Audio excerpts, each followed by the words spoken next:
We are waiting for the last people, but we begin now.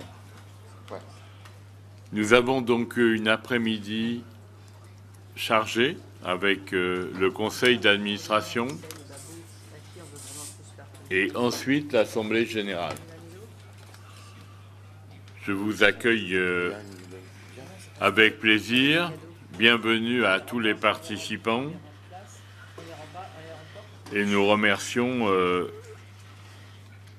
Monsieur Babu pour l'organisation du congrès. Et bien entendu, nous transmettons nos remerciements au Chief Minister, M. Chandrasekhar, et au commissionnaire de GHMC, M. Kumar. Je ne donne pas la parole par conséquent à nos hôtes puisqu'ils ne sont pas là pour démarrer. Je vous rappelle l'ordre du jour. Approbation du conseil d'administration de 2013 à Johannesburg. Admission et suspension des membres. Rapport d'activité. Présentation des nouveaux statuts et du règlement intérieur 2014. Présentation du plan d'action et finances, approbation et exécution du budget 2013, exécution du budget 2014, approbation du budget pour 2015. Dans la foulée, fixation des contributions pour 2015. Point sur les initiatives de Métropolis.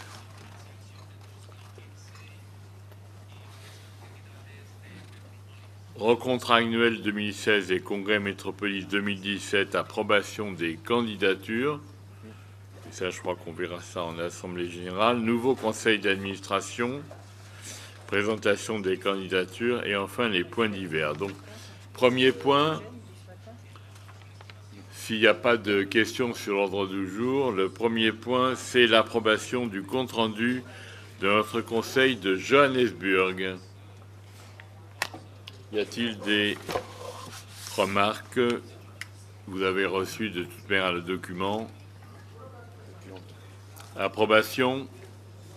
Je vous remercie. Admission et suspension des membres. Alors, il y a de nouveaux adhérents à l'association. La ville de Bhopal, Faisalabad, Changchun, Chinese People Association for Friendship with Foreign Countries. Et nous devons vous informer du départ de Melbourne, de Tel Aviv, de la suspension de Omsk en Russie et également la disparition de la région de Dakar qui a été supprimée par décret présidentiel après les dernières élections. Il n'y a plus de région à Dakar. Voilà. Il y a toujours une ville à Dakar, heureusement. Ils sont avec nous, mais il n'y a plus de région. Voilà. À ce jour, donc, et compte tenu de ces arrivées et de ces départs, Métropolis compte 136 membres. 136.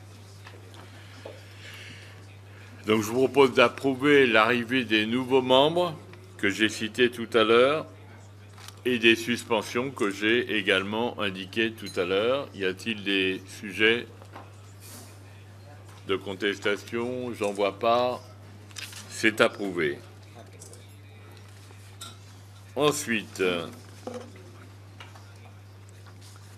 nous avons le rapport d'activité juillet 2013, juillet 2014. Avec le secrétariat général, je ne vois pas Alain,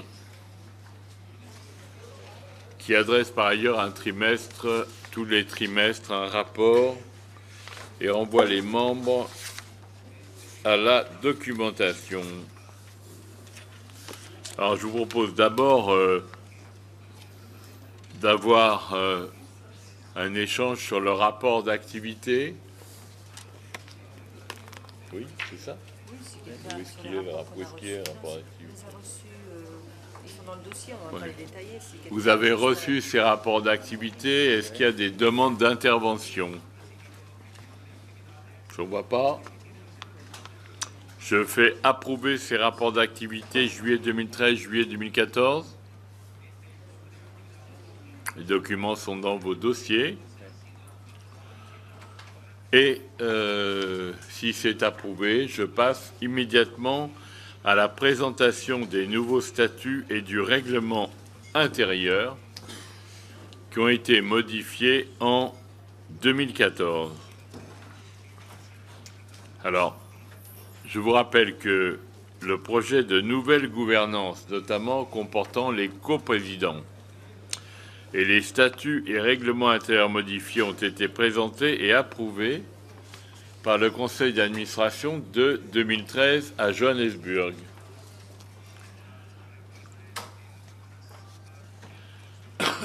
Les amendements complémentaires, mais qui étaient purement de rédaction, ont été adressés aux membres du conseil d'administration en juin 2014. Il n'y a aucune observation qui ait été apportée et les statuts ainsi amendés ont été transmis au début de l'été, en juillet 2014, à l'ensemble des membres pour ratification, mais au cours de l'Assemblée générale ordinaire qui va suivre, extraordinaire, qui va suivre ce conseil d'administration. Donc je le présenterai tout à l'heure à l'Assemblée générale extraordinaire. J'en ai simplement informé le Conseil. Le point 6, c'est donc la présentation du plan d'action. Et je vais évidemment demander au secrétaire général de développer ce point à l'Assemblée générale. Pas de souci. Très bien. Et puis évidemment, nous en venons à la question financière. Il y a parmi nous M. Philippe Michel, représentant le commissaire aux comptes du cabinet Deloitte. Je vais donc lui donner la parole et ensuite nous verrons si nous approuvons le rapport financier 2013.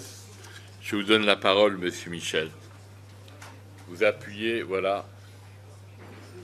Alors, en fait, en tant que commissaire aux comptes, je prendrai la parole au moment du rapport. La présentation appartient dans l'immédiat au trésorier, donc à qui je vais laisser la parole dans un premier temps. Très bien, il est là, le trésorier, que je remercie d'avoir accepté cette fonction et qui va nous faire donc cette présentation avant que le commissaire aux comptes ne fasse son rapport. Lequel rapport sera lu après à l'Assemblée, oui. Si les comptes sont arrêtés lors de ce conseil. Alors, Jean-Luc Van Raes. Merci, Monsieur le Président. Pour l'exécution du budget. Je propose d'être plus bref et d'être plus long tout à l'heure lors de l'Assemblée générale. Comme ça, on ne dit pas deux fois la même chose. Donc, tout d'abord, un grand mot de félicitations au secrétaire général parce que on s'est vu à plusieurs reprises depuis la fin de l'année passée. Et quand on voit pour la première fois un compte et un budget, il faut avoir des informations et je pense qu'il y a un très bon travail qui a été fait par le secrétaire général, non seulement pour expliquer, mais également pour tenir ces comptes depuis de nombreuses années. Et je pense qu'il faut le souligner parce que j'ai été membre dans d'autres associations et je peux dire que ce n'était pas tenu de la même façon. Donc les éléments positifs, il faut quand même les signaler. Alors la bonne nouvelle, c'est que pour 2014, en fait, on a une situation d'équilibre, contrairement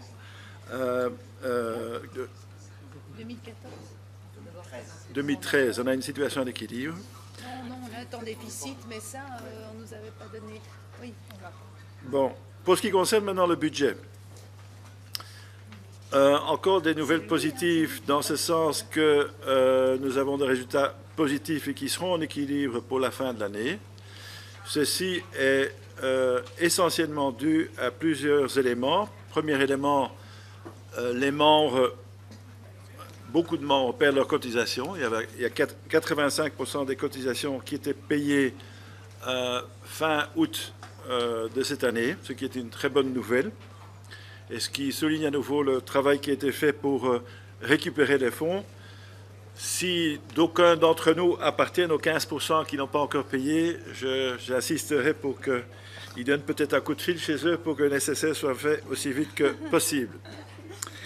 Alors, deuxième élément qu'il faut quand même souligner, et on l'oublie parfois de le dire, c'est que nous avons une organisation qui existe depuis bon nombre d'années et, contrairement à d'autres organisations, elle continue à subsister surtout grâce à la subvention de deux entités. C'est d'un côté l'Île-de-France et c'est de l'autre côté l'aire métropolitaine de Barcelone. Et je tiens à le souligner parce que beaucoup de succès, de durabilité dépend de l'effort qui est fait par ces deux entités, outre les cotisations qui sont payées. Alors, évidemment, on s'est posé des questions pour le futur, parce qu'on a eu une discussion tout à l'heure sur les activités qu'on doit développer au sein de Métropolis. Toutes ces activités, toutes ces initiatives demandent évidemment des fonds. Et donc, il y a une réflexion qui a déjà été faite avant moi. Et là, des initiatives ont été prises également pour trouver du sponsorship. Vous allez voir que dans ce budget, on parle déjà de sponsorship, il y a déjà des rentrées, on prévoit un sponsorship plus grand dans l'année à suivre. De là, évidemment, appartient pour une grosse partie le développement de nos activités.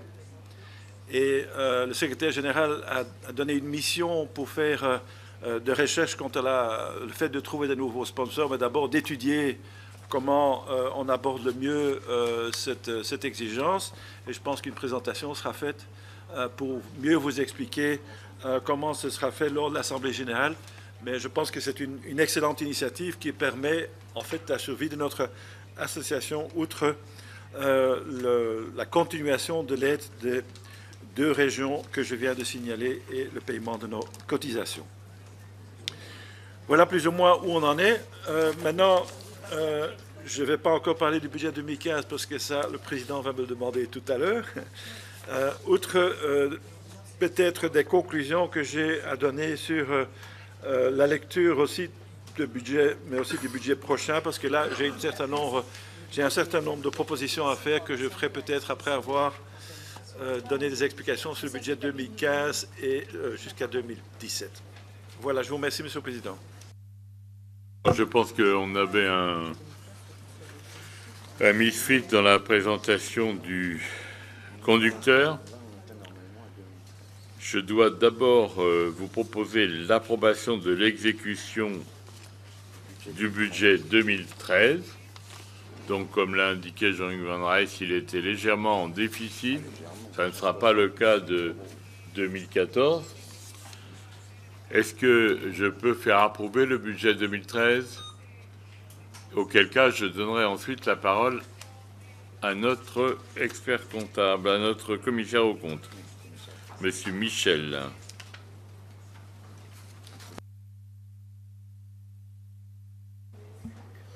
Merci, Monsieur le Président. Donc, je vais juste présenter donc les comptes de 2013, puisqu'effectivement, Monsieur le Trésorier a parlé des budgets pour les années 2014 et 2015. Donc, en ce qui concerne l'année 2013, je vous propose peut-être de regarder le compte d'exploitation. Le compte d'exploitation qui est un peu plus loin.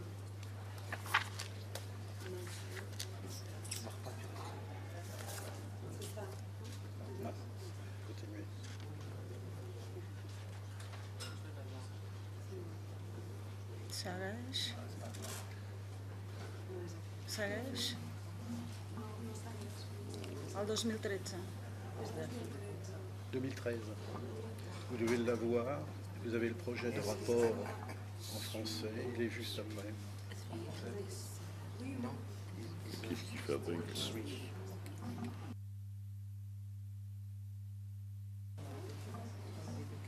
Non mais on a tout le monde a les documents, on n'a qu'à... Allez-y. Monsieur Michel. Je pense qu'on Tout le a monde déjà les documents. documents. Donc, Ouais, oui. commentez, parce que...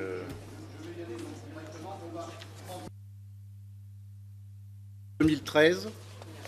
Donc, nous avons un total de produits qui s'élève à 745 346 contre 691 979 l'exercice précédent. Ces 745 346 se composent d'une part des cotisations donc des villes, cotisations encaissées pour 357 467 et un montant de subventions de 387 879.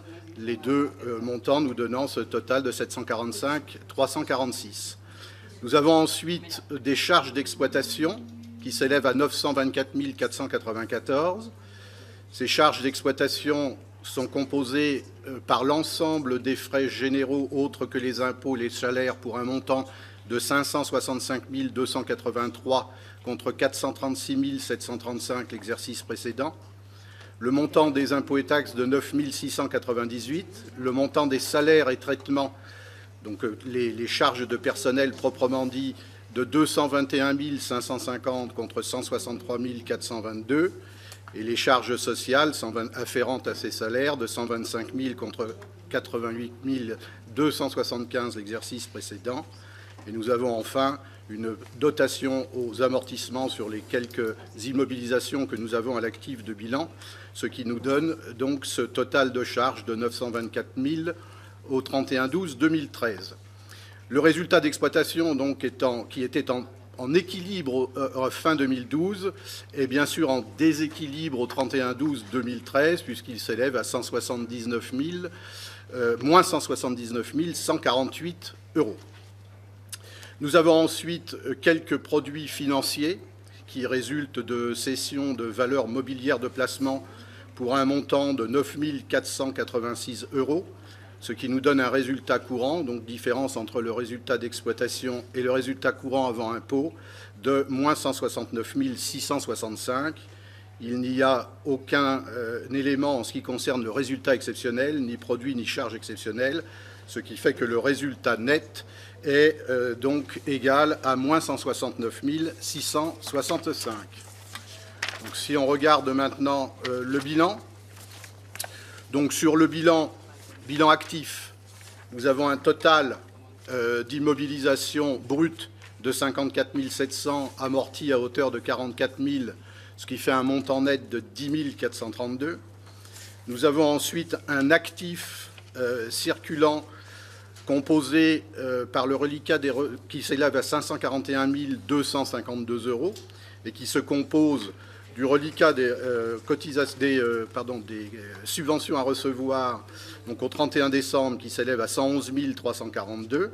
Et nous avons enfin les titres de placement à hauteur de 213 000 € et des disponibilités à hauteur de 214 000 €, ce qui nous donne un actif circulant de 541 000 € et un total de bilan actif de 551.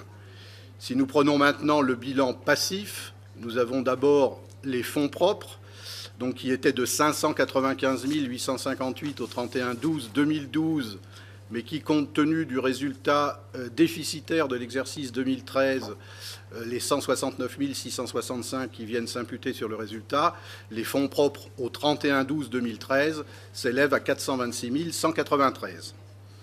Nous avons ensuite les dettes courantes, qui sont en fait quelques dettes fournisseurs, quelques dettes fiscales et sociales, qui sont les charges sociales sur les salaires, et autres dettes pour un montant donc au total de 125 493. Voilà pour la présentation du bilan et du compte de résultat 2013. Je vous remercie. Cela doit nous permettre d'approuver ce rapport financier 2013. Oui. 2011. Et 2012. Et nous avons entendu il y a un instant Jean-Luc Van Rijs sur le budget 2014, sur l'exécution.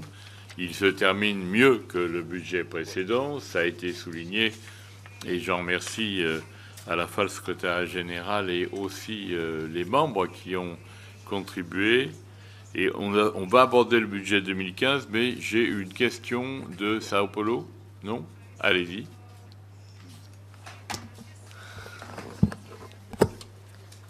Sim, como é que Petrópolis vai equalizar o déficit de 2013? Qual é a proposta para equalizar o déficit do... Não, para superar. Ok, si, ça c'est le fundraising. C'est le fundraising.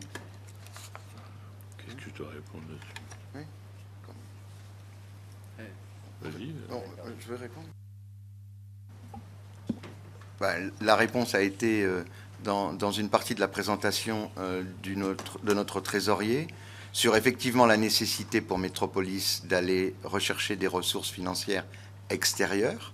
Donc on a demandé à un cabinet conseil de réaliser une étude de fundraising et on vous présentera cet après-midi au niveau de l'Assemblée générale les conditions dans lesquelles Métropolis peut aller chercher des financements extérieurs. Si vous prenez le cas du budget de 2014, on a dans ce budget 137 500 € qui ont été amenés par des partenaires extérieurs en complément des cotisations payées par les membres. Donc en fait, c'est l'illustration de la nécessité pour Métropolis, en plus des subventions et des cotisations des membres, d'aller chercher des ressources financières auprès de partenaires extérieurs. Et le trésorier a évoqué cette question tout à l'heure et on vous présentera au moment de l'Assemblée générale les solutions que nous proposons pour ça.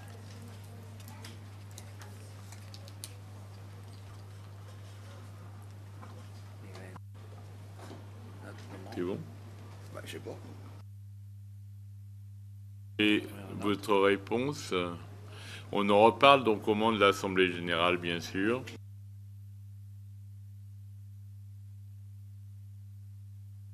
Très difficile d'augmenter les cotisations.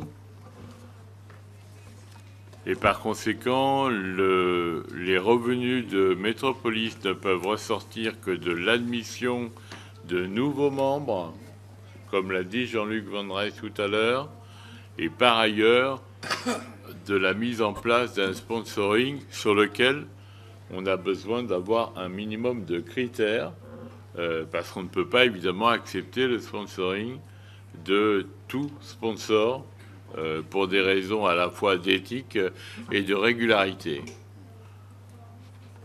Bon, je pense que vous avez eu votre réponse, donc je vais repasser. Je dois faire approuver le budget 2014 qu'a présenté Jean-Luc Van Rijs. Je ne vois pas d'obstacle à son approbation.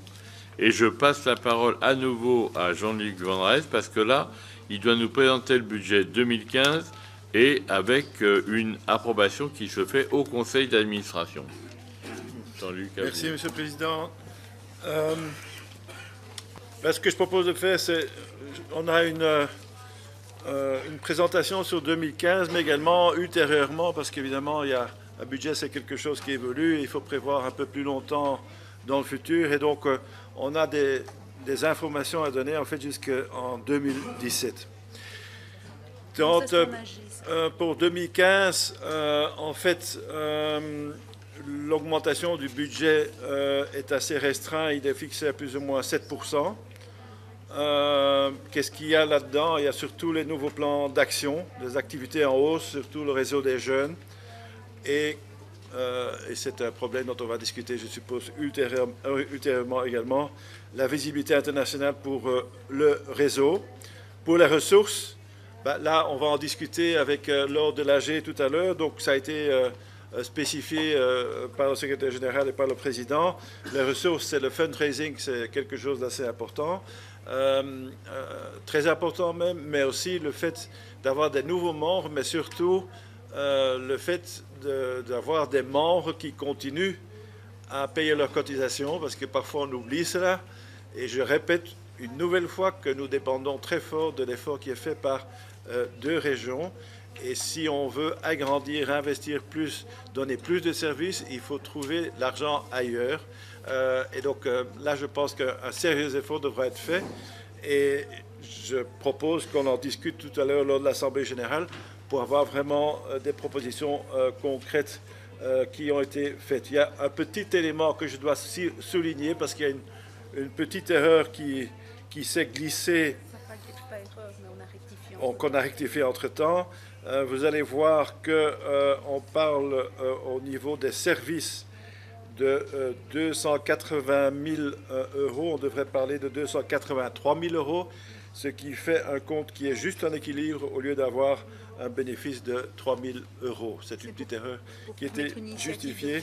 Et donc, ça va nous permettre d'avoir une initiative supplémentaire. Donc, c'est des bonnes nouvelles plutôt que des mauvaises nouvelles. Donc, vous voyez, pour ce qui concerne ce budget 2015, il n'y a pas d'énormes changements, si ce n'est qu'on continue dans l'idée de trouver des moyens auprès de tiers qui sont plus conséquents qu'avant, ce qui nous permettra de générer beaucoup plus d'activités, évidemment. Voilà. Et le reste, je vais plus le développer, si vous l'acceptez, lors de l'Assemblée générale, surtout les conclusions et les propositions que j'ai à faire concernant la façon de tenir les comptes, mais aussi les techniques qu'on peut utiliser pour calculer les cotisations et autres éléments. Je vous remercie. Je remercie Jean-Luc. Actuellement, on a en ressources extérieures engrangé 137 000 euros à peu près, ce que disait tout à l'heure notre trésorier et Alain Le Sceau.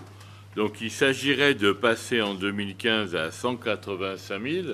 C'est à la fois ambitieux et réaliste, me semble-t-il, par la recherche de sponsors supplémentaires et sans doute aussi l'admission de membres supplémentaires, à condition, bien sûr, qu'ils payent leurs cotisations. C'est toujours la même question et elle se pose dans toutes les organisations, d'ailleurs du même type, voire parfois dans des organisations purement nationales. En tout cas, je vous propose, s'il n'y a pas de questions, d'approuver le budget 2015.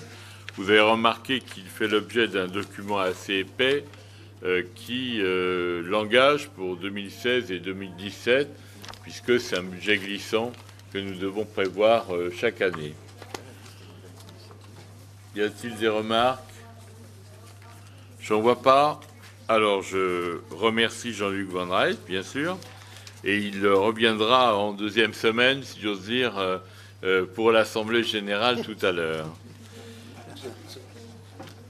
Nous devons maintenant fixer les contributions pour 2015, mais on va y revenir avec Jean-Luc Van Rys, et la décision est donc reportée à notre Assemblée générale dans quelques instants. Et nous en venons à un sujet qui tient à cœur à tous les membres de Métropolis, c'est le compte-rendu des nouvelles initiatives approuvées. Il devait y avoir un bilan des initiatives 2012-2014 qui sera présenté, lui, en Assemblée générale. Et je voudrais, pour approuver les nouvelles initiatives, donner la parole à Mary Lewin. Je ne la vois pas. Bon, je vais le faire. Alors, on va demander au secrétaire général de vous la présenter, puisqu'il était présent lors du jury.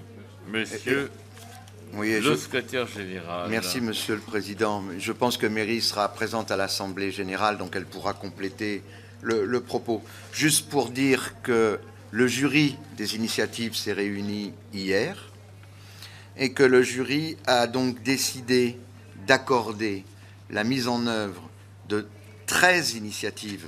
Certaines sont nouvelles et 3 ou 4 sont la continuité des initiatives précédentes. Donc je vous en donne lecture rapidement, mais je crois que vous avez la liste devant vous. Une première initiative portée par l'aire métropolitaine de Barcelone sur les questions climatiques. Une initiative portée par l'Institut d'aménagement et d'urbanisme de l'Île-de-France sur la création d'aires soutenables de développement autour des plateformes aéroportuaires. Une initiative portée par Buenos Aires sur le développement et le management de l'habitat social. Une initiative portée par la Fondation Créanta, avec un grand nombre de membres de Métropolis d'Amérique latine sur les villes créatrices.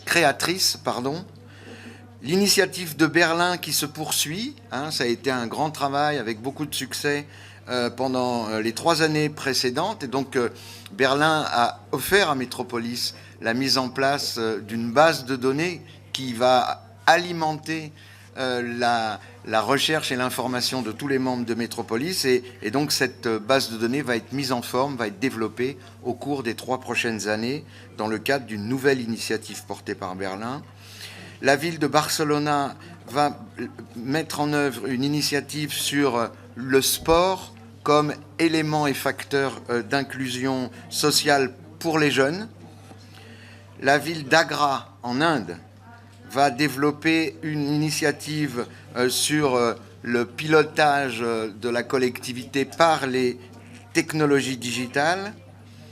Buenos Aires, de nouveau, et ça c'est une initiative qui ne coûte pas d'argent à Métropolis, donc il est important de le souligner, va mettre en place une initiative sur un centre d'économie verte, dont nous pourrons probablement visiter la structure lors du prochain conseil d'administration.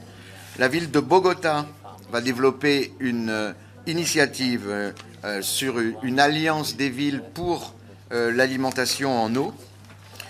L'État de São Paulo va poursuivre les travaux de son initiative des 3 années antérieures sur la réflexion des financements alternatifs qui peuvent être mis en œuvre pour le développement métropolitain, avec de nombreux projets en Amérique latine. La ville de Johannesburg mettra en œuvre une initiative qui prolonge les réunions du conseil d'administration de 2013 sur les villes accueillantes, Caring Cities.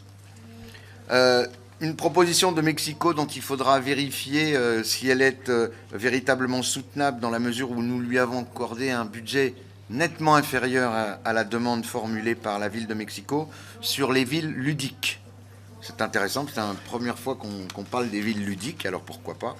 Et enfin, une dernière initiative qui est totalement gratuite aussi, au sens où Métropolis n'a pas besoin d'apporter de financement, qui est portée aussi par la ville de Barcelone sur le cybernarium, c'est-à-dire un lieu où l'on peut permettre aux habitants d'apprivoiser, de s'approprier les nouvelles technologies de l'information.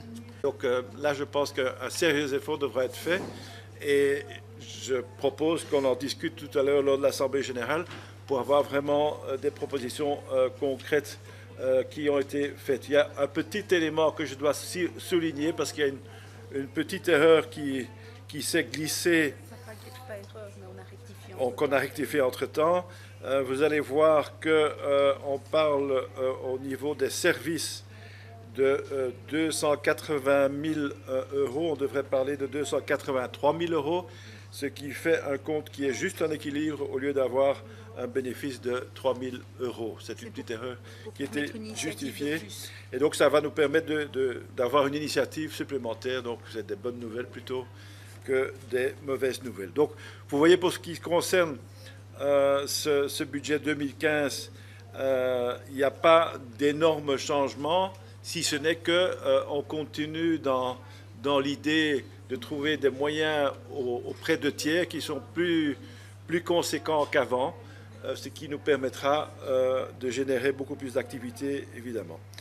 Voilà. Et le reste, je vais plus le développer, si vous l'acceptez, lors de l'Assemblée générale, surtout les conclusions et les propositions que j'ai à faire concernant la façon de tenir les comptes, mais aussi les techniques qu'on peut utiliser pour calculer les cotisations et autres éléments. Je vous remercie. Je remercie. Actuellement, on a en ressources extérieures engrangé 137 000 euros à peu près, ce que disait tout à l'heure notre trésorier et Alain Le Sceau. Donc il s'agirait de passer en 2015 à 185 000. C'est à la fois ambitieux et réaliste, me semble-t-il. par la recherche de sponsors supplémentaires et sans doute aussi l'admission de membres supplémentaires, à condition, bien sûr, qu'ils payent leurs cotisations. C'est toujours la même question et elle se pose dans toutes les organisations, d'ailleurs du même type, voire parfois dans des organisations purement nationales. En tout cas, je vous propose, s'il n'y a pas de questions, d'approuver le budget 2015. Vous avez remarqué qu'il fait l'objet d'un document assez épais qui l'engage pour 2016 et 2017, puisque c'est un budget glissant que nous devons prévoir chaque année. Y a-t-il des remarques? Je n'en vois pas. Alors, je remercie Jean-Luc Van Rys, bien sûr, et il reviendra en deuxième semaine, si j'ose dire, pour l'Assemblée générale tout à l'heure. Nous devons maintenant fixer les contributions pour 2015, mais on va y revenir avec Jean-Luc Van Rys et la décision est donc reportée à notre Assemblée générale dans quelques instants. Et nous en venons à un sujet qui tient à cœur à tous les membres de Métropolis, c'est le compte-rendu des nouvelles initiatives approuvées. Il devait y avoir un bilan des initiatives 2012-2014 qui sera présenté, lui, en Assemblée générale. Et je voudrais, pour approuver les nouvelles initiatives, donner la parole à Mary Lewin. Je ne la vois pas. Bon, je vais faire. Alors on va demander au secrétaire général de vous la présenter, puisqu'il était présent lors du jury. Monsieur Oui, le secrétaire général. Merci, Monsieur le Président. Je pense que Mary sera présente à l'Assemblée générale, donc elle pourra compléter le propos. Juste pour dire que le jury des initiatives s'est réuni hier et que le jury a donc décidé d'accorder la mise en œuvre de 13 initiatives. Certaines sont nouvelles et 3 ou 4 sont la continuité des initiatives précédentes. Donc je vous en donne lecture rapidement, mais je crois que vous avez la liste devant vous. Une première initiative portée par l'aire métropolitaine de Barcelone sur les questions climatiques. Une initiative portée par l'Institut d'aménagement et d'urbanisme de l'Île-de-France sur la création d'aires soutenables de développement autour des plateformes aéroportuaires. Une initiative portée par Buenos Aires sur le développement et le management de l'habitat social. Une initiative portée par la Fondation Créanta avec un grand nombre de membres de Métropolis d'Amérique latine sur les villes créatrices.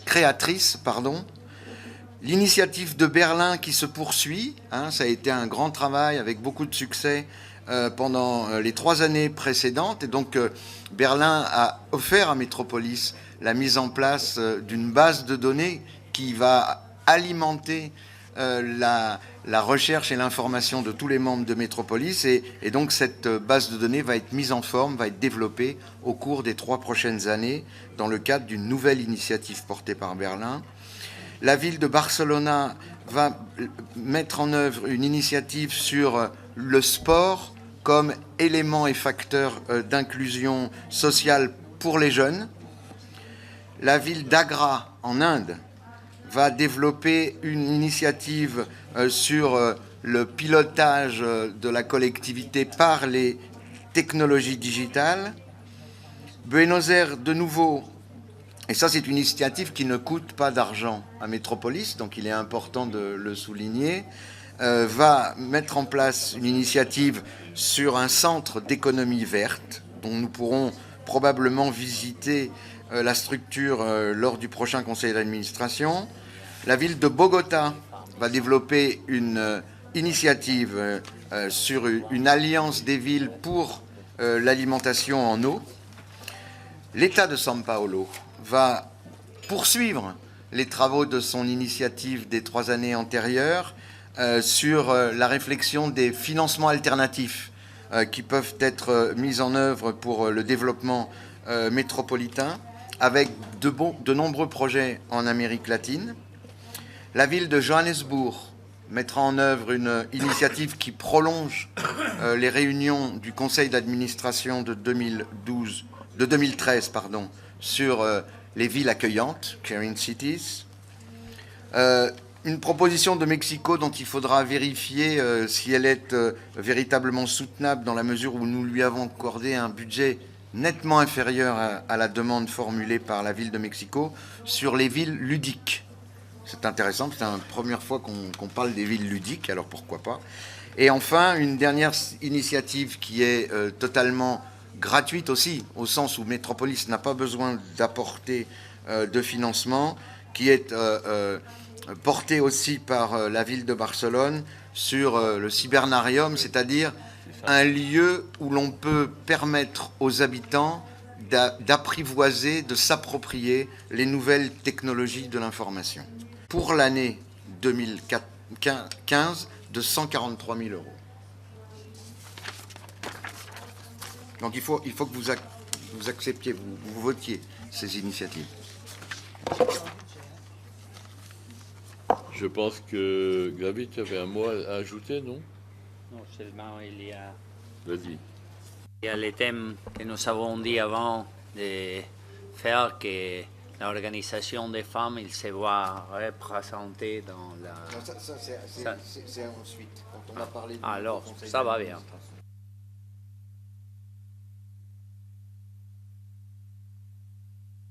Cette initiative, je pense que tout est approuvé. Je félicite les villes qui ont été retenues.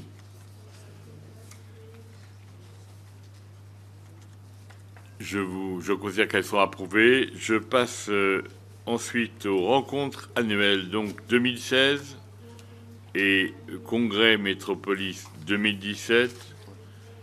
Alors, nous avons une première difficulté, c'est ce que j'indiquais tout à l'heure, la région de Dakar ayant été purement et simplement supprimée.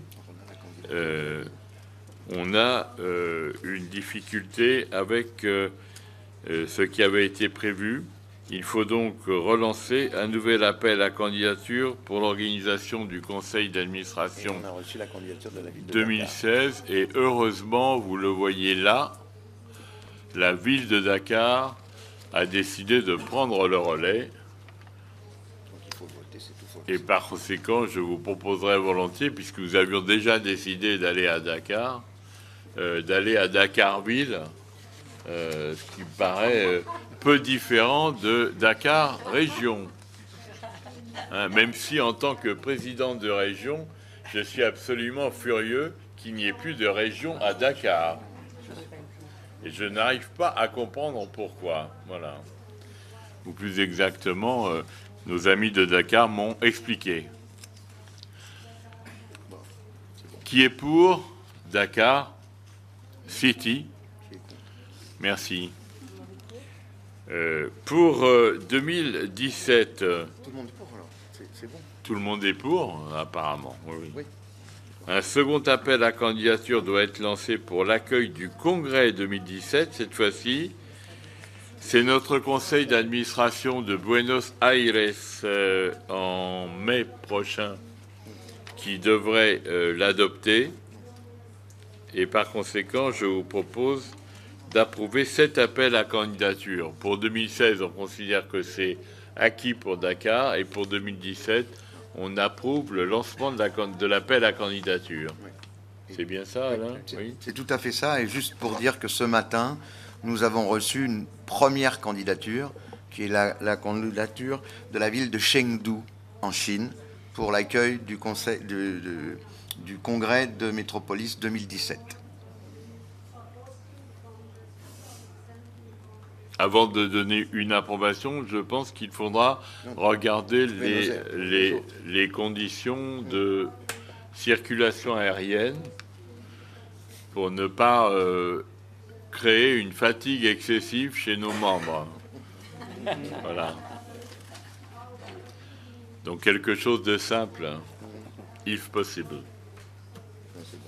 Mais de toute manière, rien n'est simple parce qu'il y a ceux qui viennent d'ailleurs et ceux qui viennent d'Europe ou d'Asie, et c'est exactement différent. L'Amérique latine également. Voilà, donc on lance cette candidature pour 2017. Il y a déjà donc un candidat, mais en général, il y a plusieurs candidats qu'on aura à choisir. Et enfin, le dernier point de ce conseil d'administration qui a été remarquablement rapide et productif, mais ça veut dire qu'il va falloir refaire l'Assemblée générale et ça sera plus long. C'est le nouveau conseil d'administration 2015-2017. Ben ça se discute en Assemblée générale. Pour informer le conseil sortant. Je vais informer les membres du conseil sortant, que je remercie évidemment pour leur travail au cours de ces 3 dernières années. Alors, on aurait donc un New Board of Directors 2015-2017. Le président serait candidat. Il y a les coprésidents, ça ressort de l'approbation des statuts que nous avons fait auparavant. Et c'est une manière de dire il y a une sorte de gouvernance, regrouper une équipe autour du président. Alors, il y a Barcelone, bien sûr, à tout seigneur, tout honneur, Johannesburg, Berlin, Guangzhou, Sao Paulo, l'État de Sao Paulo, qui a parlé tout à l'heure, et Montréal. Salue le retour de Montréal, qui revient donc à Métropolis alors qu'il était un des membres fondateurs.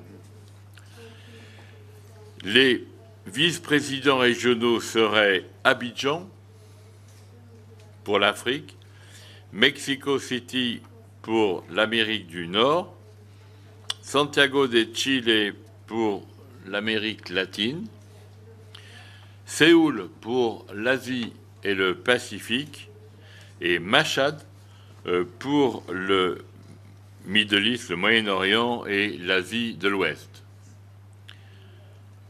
Il y aurait ensuite les membres du conseil d'administration. Je suis conscient que c'est nos amis de Bruxelles qui ont soulevé la question hier, qu'il y a en fait une, comment dirais-je, une mauvaise rédaction des statuts qui fait que nous avons pratiquement supprimé les membres pour les représenter par des vice-présidents. C'est à cause de Mike aussi. Et donc, il faut que nous élisions quand même les membres. Paris-Île-de-France, bon, ça c'est classique. Nouakchott, Buenos Aires, Quito, Cairo, Rabat, Dakar, bien sûr, Istanbul, Chengdu, Wuhan, Hyderabad, évidemment, et l'Estado de México, qui resterait donc membre du conseil d'administration. On en a discuté hier au comité exécutif. Le trésorier, bien sûr, après la démonstration exceptionnelle qu'il vient de nous présenter, serait donc Bruxelles-Capitale. Et l'adjoint du trésorier serait dans un endroit très sympathique, les Seychelles, à Victoria. C'est pour organiser les réunions. C'est le trésorier qui a suggéré. Il fallait visiter. Je pense que le trésorier a fait preuve de vision d'avenir. Voilà quels seraient donc les candidats. On ne va pas le voter ici puisque c'est seulement l'Assemblée générale qui peut le décider. Et ceci nous conduirait en fait. Là, j'ai plus de micro. Attendez, C'est parce qu'Alain, tu n'as pas. Non, il n'y a plus de micro du tout. Mais non, il y en a Ou un celui-là qui qui est. donne, Celui-là, là. Pourquoi il est allumé? Ah voilà. Voilà, c'était un filibustering de la part du secrétaire général. Donc, on a quand même ce petit problème de statut. Je vous proposerai, par sécurité juridique, d'approuver ce que je viens de vous lire, de manière à ce que on soit couvert par une décision collective et unanime de notre conseil d'administration. Est-ce que vous en êtes d'accord? Nos amis belges qui avaient souligné la difficulté aussi. Anne, oui? OK. Bon, alors... Très bien. Mes chers collègues, j'ai l'impression que notre conseil d'administration s'achève. Je remercie tous les participants, notre commissaire aux comptes aussi, bien sûr. Et nous allons maintenant passer en Assemblée générale à... Il est 3 heures, à 3 heures. Ouais. Et la salle, c'est... Hall 3, Hall 1. Alors, Hall 1. Donc on c'est descend. quoi Hall 1? C'est juste là où on voulait faire la photo. Ah oui, Hall 1 à gauche, d'accord. Là où nous étions ce matin pour faire la photo que finalement, je me souviens plus si on l'a... on va la faire. D'accord. On va la faire là. Hein? D'accord. Il faut faire une faut photo perdre personne. Il faut vraiment que tout le monde vienne. de l'Assemblée générale. Tout le monde doit être là. Ah ouais. Merci, à tout de suite. Alors, dans les 5 à 10 minutes qui viennent. Hall 1.